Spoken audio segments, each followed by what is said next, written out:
Hello, good morning. Welcome po sa ating page mga kadayo. Welcome. So, kung gusto niyo makuha og balay kadayo ha. So, na dire tay balay dire sa may Dika Homes Talomo. Dire ni sa may Bago Galira, Barangay Bago Galira mga kadayo. So, muni ang area. So, gikan dire sa may looban ng Dika Homes, around man pud mga 100 meters makaabot ta kadto sa may highway. Kung kasal po kayo mga motor dire, pwede nyo masakyan padulong dito sa highway mga kadayo. Pakita ko sa inyo ang model kadayo para kung gusto nyo makuha o balay dito sa Davao, dali lang po yan. Dire ang Dika Homes Talomo. So yun, so gusto kita sa inyo ang model house. Okay, tara, let's go. So yan na dito sa may model house. So doon din kakating ang lot area ng model kining Dika Homes na kadayo. So dahil 100 square meter na po 80 square meter. So atong tan-awon ni ang sulod sa model house sa Dika Homes yan. Let's go. So welcome sa inyong balay. So mun makita ang kadayo demo ni living area. So living room. So sofa pwede butangan yung sofa, provision pabutang sofa. Then TV. So muni ang style o design nga pwede nyo mahimo diri. So yun, ito yung dining table, then kitchen. So pwede nyo butangan og overhead cabinet, then dire po sa ubos. So yan, muni ang model na pwede nyo mahimo upon turn over. Then ang unit ay kadayo upon turn over naka tiles na. So muni ang master bedroom kini. So mo po ni ang design kung gusto yung magpahimo ang design. So model yan, ito ninyo cabinet, mirror, then kini second room pero di lang ma-open. Then muni mga for kids nga room.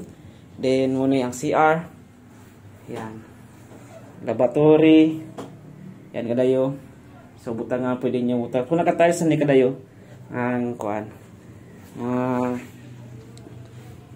bat ang CR yan.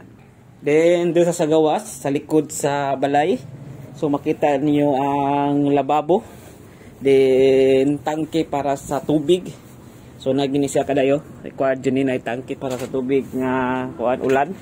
Then napay space dire nga pwede nyo ma-extend kining area nga bahin dire kadayo, pwede nyo ma-extend ninyo nga side iyan. So muni, then ato ta sa pakita ko sa inyo ang amenities na nasa liobos lang ani. Pakita ko sa inyo ang hapit na magsugod ang swimming pool. So dito ang may clubhouse banda. Atras go.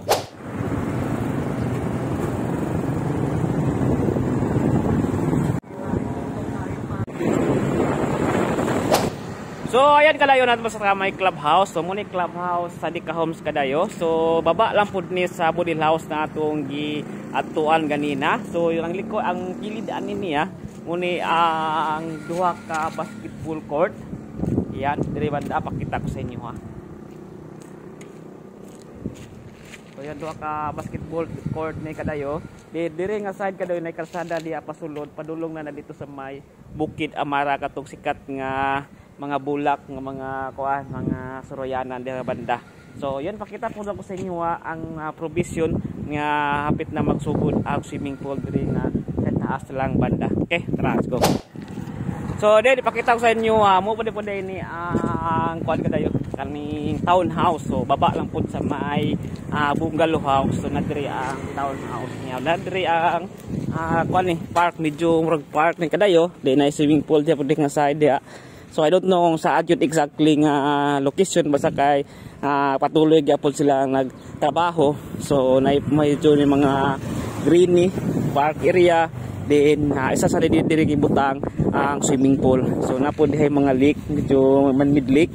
So duha ka man-made lake mga dayo. So yun pa every morning and afternoon pwede diri mag jogging dira padulong sa may Bukid Amara o kung malapod ni yan hapon. So yan, so gusto niyo makuha og balay, so nandiri sa may Talomo area, Barangay Bago Galira. So PM lang sa tong page kadayo. So kay Kiddy Homes TV or pwede po sa LGC Property. Guys, thank you.